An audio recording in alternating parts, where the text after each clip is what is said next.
तफसील के साथ आपने तमाम बातों को यहाँ हमारे नाज़रीन के सामने रखा है और क्या कुछ इस पर रद्द-ए-अमल रहेगा उस पर भी लगातार हम अपने नाज़रीन को अपडेट देते रहेंगे। शबीर मीर का बहुत बहुत शुक्रिया अदा करना चाहेंगे। पामपुर में ज़ाफ़रान के खेतों में फूल खिलने लगे हैं। नेशनल हाईवे के करीब मौजूद ज़ाफ़रान के खेत सयाहों को अपनी जानिब राग़िब कर रहे हैं। हाईवे से गुजरने वाले बैरून रियासत सयाह ज़ाफ़रान में खिलखिलाते फूलों को देखकर ख़ास खुशी महसूस करते हैं। महकमा एग्रीकल्चर के ऑफिसर सयाहों को ज़ाफ़रान की जानकारी भी देते नजर आ रहे हैं।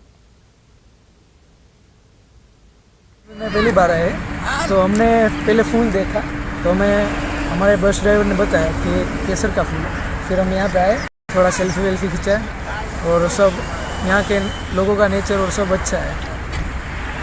ओरिजिनल जो कश्मीर में मिलता है केसर, वो फार्म में हम लोग अभी यहाँ पे गए।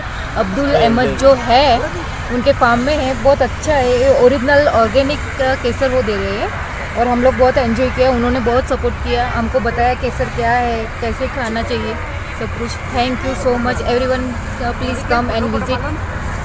जो भी टूरिस्ट आज आया, आपने देखा होगा यहाँ पर जितने भी टूरिस्ट इन्फ्लो है वो यहाँ पे ज़रूर रुका है, क्योंकि सैफरान इस वक्त फर्स्ट ब्लूम है। यहाँ पर फर्स्ट पिकिंग हो रही थी और बहुत अच्छा लग रहा था फार्मर को ना, ये टूरिस्ट को हमारे को यहाँ पे आके देखे। हम तो हमारा काम ये था कि as technocrat as from the department of agriculture Kashmir, हमें ये इंस्ट्रक्शन थी डायरेक्टर साहब की तरफ से, जो भी पर्यटक आएगा उसको इस सैफरान के बारे में, इसकी हिस्ट्री और इसका जो है उसके बारे में पूरी जानकारी मिले, और जो सोर्स ऑफ जो इनके मतलब खरीदने का कहाँ से उनको उसके बारे में भी बताया जाए। तो हम ये अपनी ड्यूटी यहाँ पर निभा रहे हैं। हम बहुत खुश हो रहे हैं कि यहाँ पे टूरिस्ट की स्माइल बढ़ गई, जैसे कि इनको एक बड़ा सा ड्रीम इनका पूरा हो गया। फर्स्ट टाइम ये